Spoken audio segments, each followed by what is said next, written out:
thing that I wanted to talk about that I think is pretty neat is the new search interface. So right at the top, you can hit search. This is going to take you into the ability to really see a lot of your recent content and files and meetings and chats and everything. So here I can search, I can select apps that I want to specifically search. It's going to pop down some things that I've recently accessed in our Microsoft tenant. But they're going to recommend. Thanks for cleaning those up before the call, Reid. Yeah, got it. Cleaned all the games out. Yeah, but they're going to recommend some content based on meetings that I have coming up, based on things that I've attended, recent files as well, things that have been shared both to me and with me. So this is great. If you want to do a search, now this is where, like, let's say tips and tricks. So if I hit tips and tricks, it's going to search all over Microsoft 365, all over our tenant for data. It's going to give me one big listing here, but the neat thing is I can filter on all sorts of things. So files, this is going to be files inside of our Microsoft tenant. I can select by date ranges. I can select by file type. Sites, these are going to be SharePoint sites that are part of teams that we've created to share files. So here's our tips. Here's a tips and tricks one. People, these are going to be, we don't have anyone called tips and tricks, but if I was searching for a name, like if I was searching for you, you'd show up here. And then you can integrate other things into search. So I've created an integration for some of our tickets. I'm not going to go into that, but one of the things a business can do is integrate other data sources into this global search. So I think next we wanted to talk about some scheduling prompts. Yep. So a lot of us are using Copilot to help us prepare for things or to give us a recap of what has happened in the past. And we're performing that activity over and over and over again. So as we were getting ready for this, we were talking about how I get ready for my week by looking at calendar activity to understand what my team is doing, right? So I can put in a prompt here and I can say, help me prepare, give me a heads up on upcoming meetings this week. So what this is going to do is it's going to look at my calendar and it's going to find all my meetings that are coming up this week. And it's going to give me a kind of a nice summary, point by point of what's in my calendar. So we're doing this live. It'll take a second. So question just arose. Do you have to have it set to work there? Does it matter? You need to be on the work tab so it can see your internal data. So if you're on web, it won't surface any of your calendar data. So this is going through and it's going to give me kind of a rundown of all my stuff going on. This is an example that you could run on a Monday morning or on a Sunday night to prepare you for the week.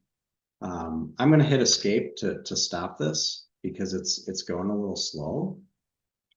Let's go back here and I'll show you one that I ran earlier. I'll let it stop. That's interesting right there for your daughter's. I assume that's your daughter's dance class that you have not RSVP'd that yet. That is true. That is consistent with my pattern of behavior. Is that what you're saying? So let me click on one that I ran before. Let's just see here. This should open up. Give it a second. It's thinking. Oh, there you go. Okay. Well, here's one that came up. So what internal meetings do I have coming up this week? So it gave me a couple of responses for blocks that I have. Now, if this was something I was running every week, and my calendar changes every week, so I could run this on a Monday, or I could run it on a Sunday night to help me prepare for the week. Scheduling the prompt allows Copilot to run it for me and show me the results. So I don't have to think to do this anymore. So when I get my response, I can come down here under more options and I can schedule this prompt. This is what we're trying to show here. So when I schedule this prompt, I can pick when do I want this prompt to run. And I could say, okay, it starts today. I want to run it, maybe at 8 a.m. or 7:30 a.m. So this runs first thing. And I want it to run on every Monday. Copilot only lets me run it 15 times. So it will eventually stop. And then I'll have to put this in again, which I don't know why they do this. I don't particularly like. Well, probably for resources, right? It takes resources to run this. For sure. But now if I save this, you can see I have one that I've already put in here from before, but now what internal meetings are coming up this week? What this is doing is it's creating a Power Automate flow in the background. So we could always do this. We could always use Power Automate to interact with Copilot, but that's complicated.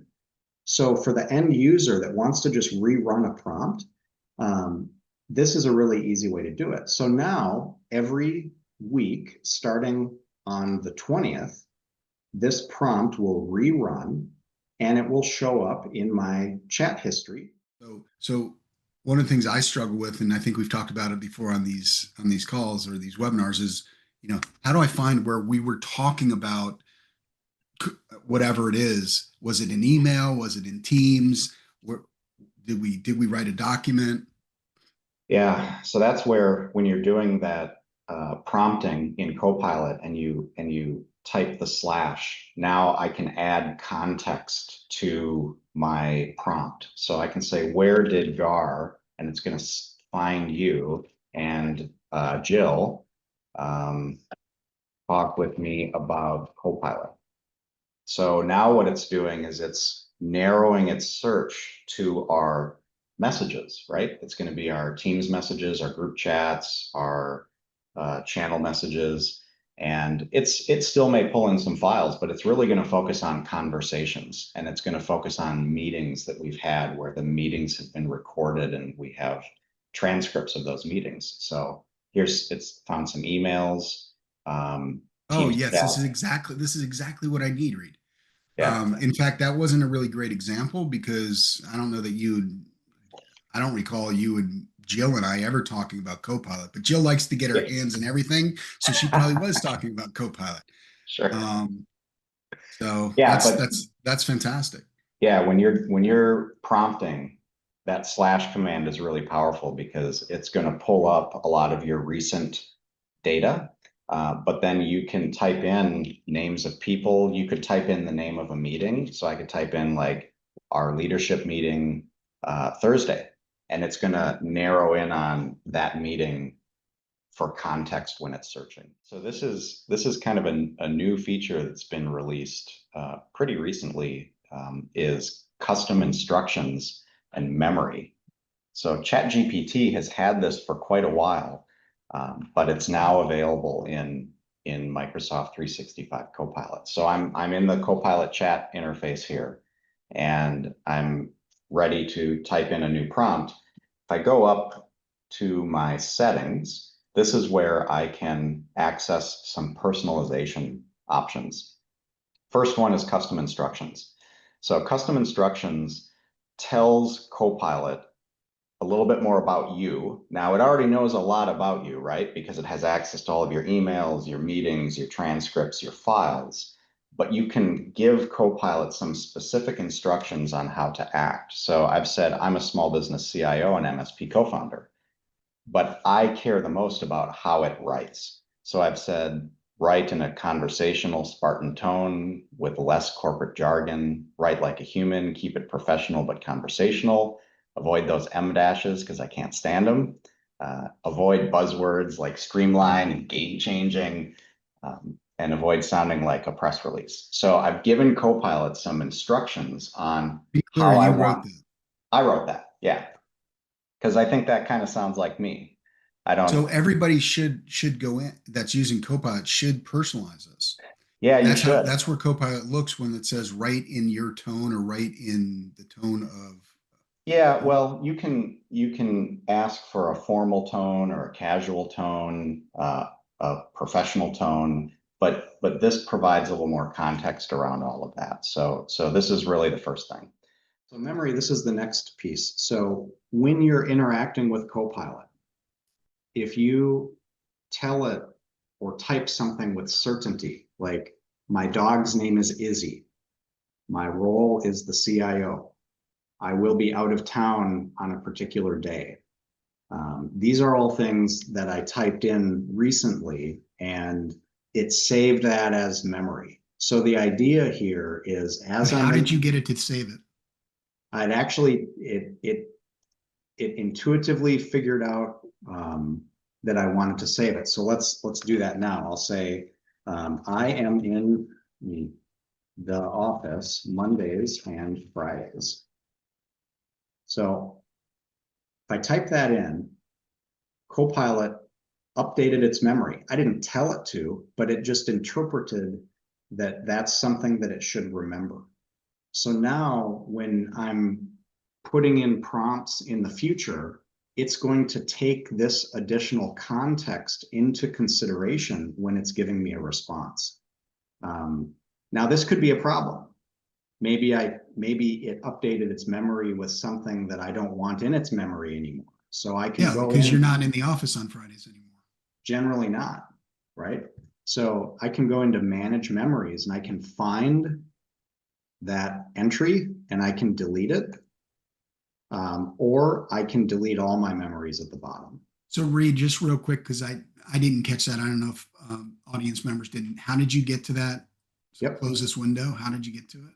So when I'm in chat, if I hover over that memory updated, I get a little pop-up that says I'm in the office and I've got an option here to manage memories. That's one place. The other way to do it is up in the upper right-hand corner, I go back into settings and then Copilot memory. Okay. And then this will show me the memories that have been recorded. So folks right after this webinar can get off and or they could be doing it right now, go into settings, Copilot memory, and make sure that or see what's there. Yep. And this is different than your Outlook personalization that we've talked about in the past. Right. Yep. I wish it wasn't, but it is. So yeah, great. So yeah, that's Copilot memory.